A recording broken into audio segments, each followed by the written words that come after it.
ಶ್ರೀ ಗಂಗಮ್ಮದೇವಿ ಆಲಯದ ಪುನರ್ನಿರ್ಮಾಣ ಸ್ಥಿರಬಿಂಬ ಪುನರ್ ಪ್ರತಿಷ್ಠಾಪನೆ ವಿಮಾನಗೋಪುರ ಕುಂಭಾಭಿಷೇಕ ಮಹೋತ್ಸವ ಸಂಪನ್ನ.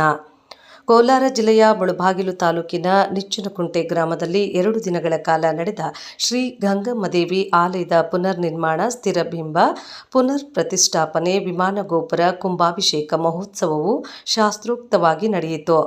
6 ಮತ್ತು 7 ಬುಧವಾರ ಮತ್ತು ಗುರುವಾರ ಜಲಾಧಿವಾಸ, ಮಧುನಿವಾಸ, ಅಷ್ಟದಿಕ್ಪಾಲಕ, ರುದ್ರ ಕಲಸ ಪ್ರತಿಷ್ಠಾಪನೆ, ವಿಗ್ರಹ ಪ್ರತಿಷ್ಠಾಪನೆ, ಅಲಂಕಾರ, ರುದ್ರಹೋಮ, ಗೋ ಸಾನ್ನಿಧ್ಯದಲ್ಲಿ ಮಹಾಶಾಂತಿ, ಪೂರ್ಣಾಹುತಿ, ಮಹಾಮಂಗಳಾರತಿ ಮತ್ತು ತೀರ್ಥ ಪ್ರಸಾದ ವಿನಿಯೋಗ ನಡೆಯಿತು.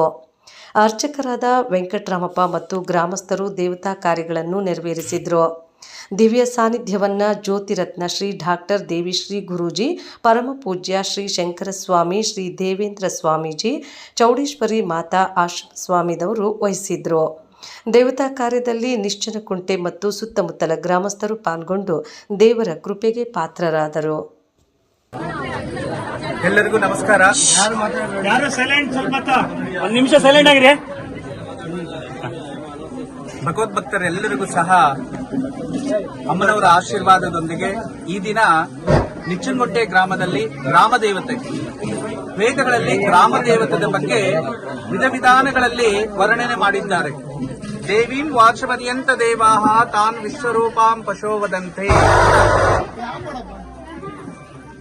ವೇದ ಹೇಳ್ತಿದೆ ದೇವೀಂ ವಾಚಮದಿಯಂತ ದೇವಾಹ ತಾನ್ ವಿಶ್ವರೂಪಾಂ ಪಶೋ ವದಂತೆ ಅಂತಂದ್ರೆ 100 ದೇವರ ಪೂಜಿಸುವನ್ನ ಎತ್ತ ತಾಯಿಯ ಪೂಜಿಸು, 1000 ದೇವರ ಪೂಜೆಗೆ ಮುನ್ನ ಗ್ರಾಮ ದೇವತೆ ಪೂಜೆ ಮಾಡು ಅಂತ. ಈ ದಿನ ಎಷ್ಟೋ ವರ್ಷಗಳ ನಂತರ ಈ ನಿಚ್ಚನಕುಂಟೆ ಗ್ರಾಮದಲ್ಲಿ ಈ ಒಂದು ಗ್ರಾಮ ದೇವತೆಯಾಗಿರ್ತಕ್ಕಂತಹ ಗಂಗಮ್ಮ ದೇವಿಯ ಜೀರ್ಣೋದ್ಧಾರ ಕಾರ್ಯಕ್ರಮ ವಿಜೃಂಭಣೆಯಾಗಿ ಮಾಡಿದ್ದಾರೆ. ಅಮ್ಮನವರ ಆಶೀರ್ವಾದ ಭಗವದ್ಭಕ್ತರ ಮೇಲೆ ಹಾಗೂ ಗ್ರಾಮಸ್ಥರ ಮೇಲೆ ಇರುತ್ತೆ. ಯಾವ ಗ್ರಾಮದಲ್ಲಿ ಗ್ರಾಮ ದೇವತೆಗೆ ನಿತ್ಯ ಆರಾಧನೆ ಅಥವಾ ಮಾಸಿಕ ಆರಾಧನೆ, ವಾರ್ಷಿಕ ಆರಾಧನೆಗಳು ಎಲ್ಲಿ ನಡೆಯುತ್ತಿರುತ್ತೋ ಅಲ್ಲಿ ಗ್ರಾಮ ಸುಭಿಕ್ಷವಾಗಿರುತ್ತೆ, ಎಲ್ಲರೂ ಆರೋಗ್ಯವಾಗಿರ್ತಾರೆ ಅಂತ.